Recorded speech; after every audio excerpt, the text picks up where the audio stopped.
बिस्मिल्लाहिर्रहमानिर्रहीम। इय्याका नअबुदु व इय्याका नस्तईन।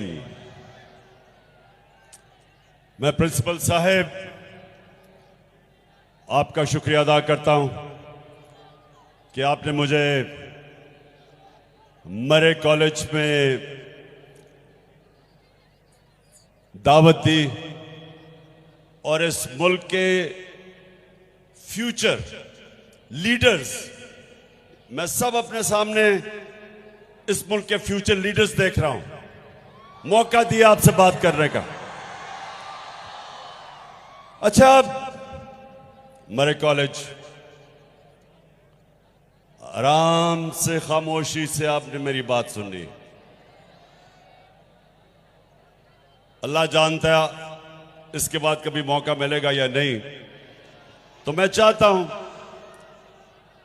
कि ये आज आपने दिन याद रखना है और मेरी बातें याद रखनी है। देखिए, सबसे पहले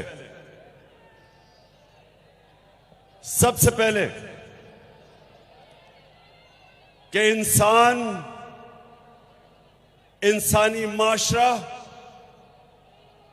जानवर और जानवरों के माशरे में सबसे बड़ा फर्क क्या होता है? क्या होता है? इंसाफ। जानवरों के माशरे में इंसाफ नहीं होता। ताकतवर का कानून चलता है। इंसाफ इंसानी माशरे में होता है, जिधर कानून ताकतवर और कमजोर को एक तरह देखता है। ये मेरी बात आपने सुननी है, क्योंकि आपको आज क्या वो एक वजह है कि हमारा मुल्क पीछे रह गया और दुनिया आगे निकल गई। मरे कॉलेज क्या वजह है? क्योंकि हमारे मुल्क में इंसाफ नहीं आया। ताकत की हुक्मरानी है। जो ताकतवर है वो अपने आप को कानून के ऊपर समझता है। डाका मारता है तो एनआरओ मिल जाता है, और सिर्फ छोटे चोर जेलों में जाते हैं, बड़े डाकू जेलों में नहीं जाते। सबसे बड़ा डाकू आपका वजीर आजम बन गया है।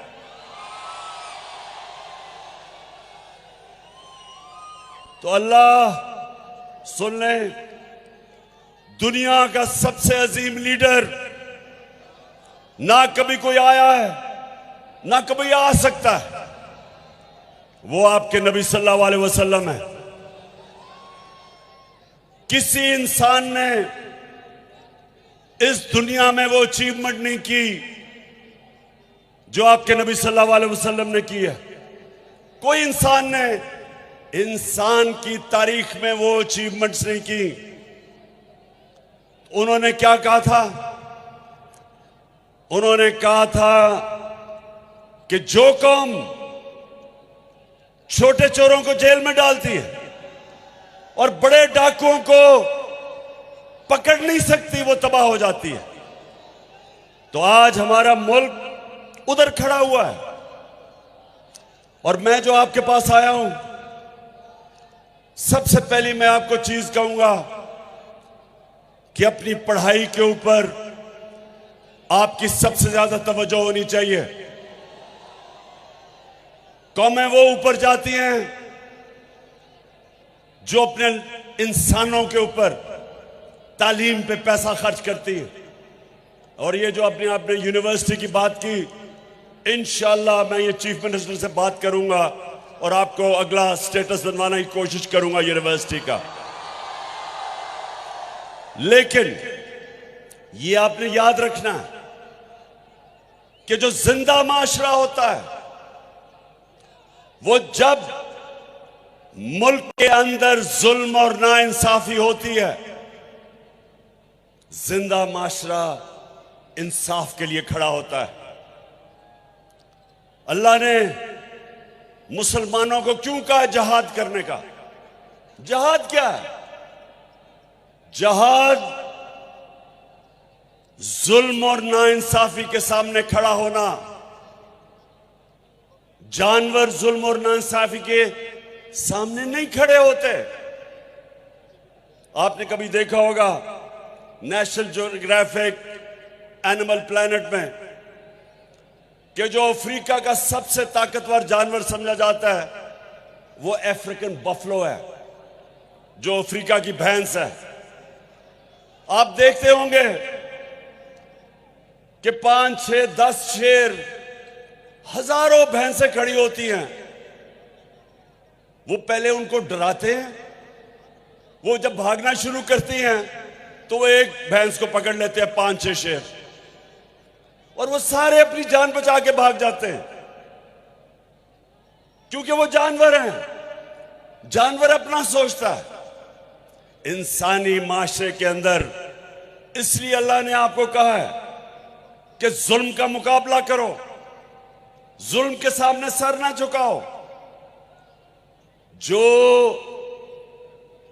जालिम के सामने खड़ा होता है राय हक पे और उसकी जान जाती है, अल्लाह उसको शहादत का रुतबा देता है, सबसे बड़ा रुतबा देता है।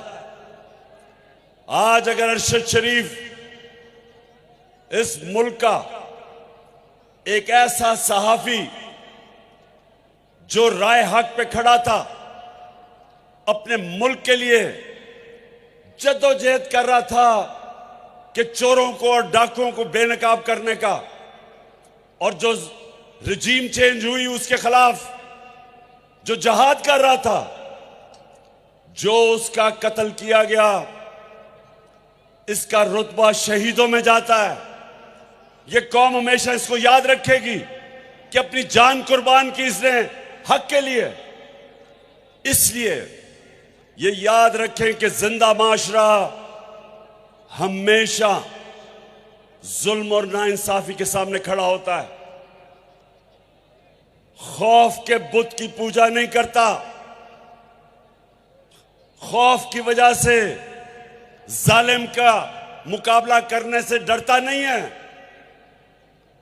सबसे बड़ा सानिया मुसलमानों की तारीख में जब हजरत इमाम हुसैन की शहादत हुई तो कूफा के लोग सब जानते थे कि हजरत इमाम हुसैन राय हक पे खड़े हैं, लेकिन उन्होंने यजीद के खौफ की वजह से हजरत इमाम हुसैन की मदद नहीं की, और हमेशा के लिए वो पछताए कि इतना बड़ा जुल्म होने दिया उन्होंने।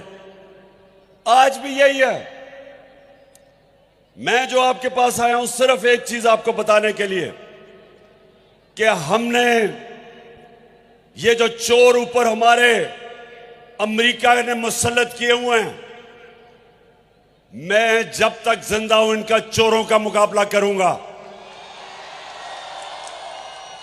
अपनी कौम को तैयार करूंगा कि कौम आज उधर खड़ी है। अगर इन चोरों की हुक्मरानी रह गई, अगर ये जुल्म और नाइंसाफी का निजाम रह गया, नबी सल्लल्लाहु अलैहि वसल्लम जो हमारे जिसकी हम उम्मत है, जो इस दुनिया की तारीख के सब से अजीम लीडर हैं, उन्होंने हमेशा हमेशा जालिम का मुकाबला किया। सारे अल्लाह के पैगंबरों ने जालिमों का मुकाबला किया। हजरत मूसा ने फिरौन का मुकाबला किया, हजरत इब्राहिम ने नमरूद का मुकाबला किया, हजरत ईसा ने रोमन इंपीरियलिज्म का मुकाबला किया, और जो यहूदी एलीट थी उसका मुकाबला किया। सब इंसाफ के लिए खड़े हुए। जितने अल्लाह के पैगंबर आए थे सब इंसाफ के लिए आए थे कि अल्लाह की जमीन पे इंसाफ कायम करना। तो आप फ्यूचर लीडर्स हो। लीडर बनता है जब वो इंसाफ के लिए स्टैंड लेता है, वो वो लोग जो जुल्म के सामने सर झुकाते हैं, उनमें और जानवरों में कोई फर्क नहीं होता। अमेरिका के अंदर जब सिविल राइट्स मूवमेंट शुरू हुई, जो अफ्रीकन अमेरिकन के ऊपर जो वो जुल्म करते थे, उनको इंसाफ नहीं देते थे, उनके सामने कौन खड़े हुए? यूनिवर्सिटी के स्टूडेंट्स, अमेरिका की यूनिवर्सिटी के स्टूडेंट्स निकले। जो वियतनाम वॉर हुई, उसके खिलाफ कौन खड़े हुए? यूनिवर्सिटी के स्टूडेंट्स, कॉलेजेस के स्टूडेंट्स खड़े हुए। हमेशा नौजवान एक माशरे के इंसाफ के लिए खड़े होते हैं। जब बरतानिया ने इराक के अंदर जंग में शिरकत की, बरतानिया को फायदा था, जंग तेल के लिए थी, लेकिन 20 लाख लोग बरतानिया में निकले उस जंग के खिलाफ, क्योंकि उन्होंने कहा यह नाइंसाफी है, जिंदा माशरा।